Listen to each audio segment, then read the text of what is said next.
So here we go, next unit. This is all about momentum.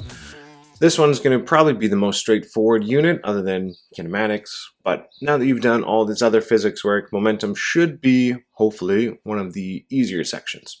In general, most students find this one pretty straightforward. So what is our purpose for this lesson? We want to learn about momentum, and we're going to solve some problems using momentum. So what is momentum? So any moving object has momentum. And momentum is consisting of two different things here. It depends on mass and your velocity. So if you have mass and velocity, you have momentum. It's similar to inertia. It's just a numerical way to represent that, basically. So here's our equation.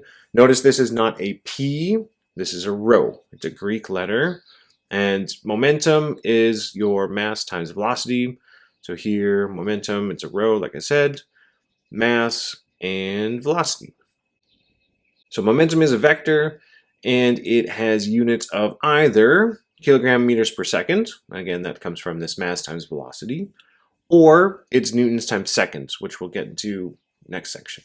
But either one of those would be considered correct. So let's try a practice problems here. So calculate the momentum of a 4.2 kilogram mass traveling 3.8 meters per second north. Automatically, you should be thinking, north is in the question, therefore I need to make sure there's something like that in the answer.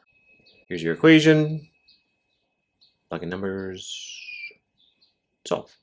So again, it's a vector, we put direction.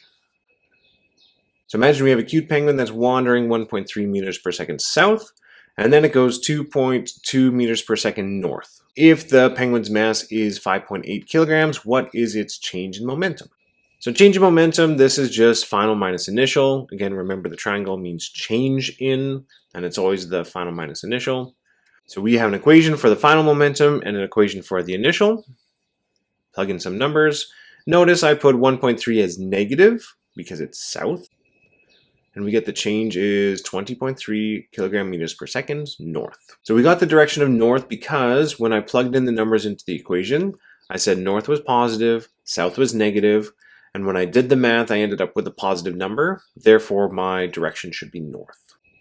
Beware of kinematics. It can come back with this. Instead of telling you what the final velocity is, I can give you acceleration. So this could come up just like normal. Kinematics can come back.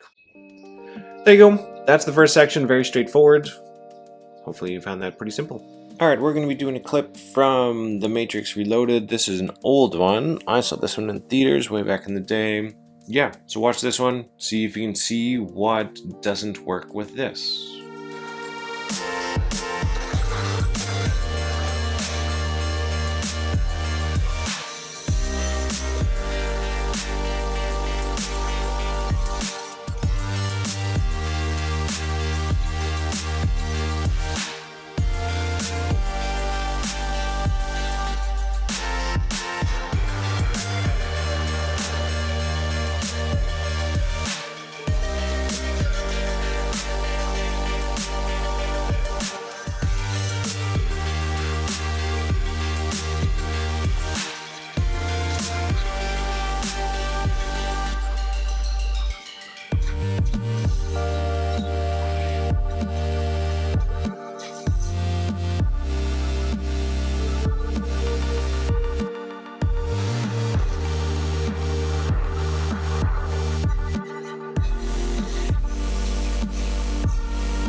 So the problem with this is something that you've already really seen before.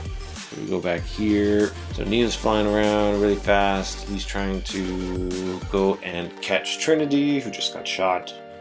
And he has to fly really, really fast in order to catch her before she hits the ground. And the problem being, because he needs to travel so fast, and as you can see here, when he comes to catch her, he doesn't slow down. So as he hits her here, he hits her at the speed at which he is traveling.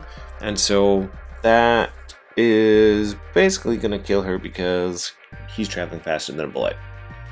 So instead of her impacting the ground with a certain speed, Neo comes and hits her with that speed. So again, just because you catch someone doesn't mean that you actually save them. You have to slow down before you hit them. Otherwise, you're going to break all their bones in their body as you fly this fast.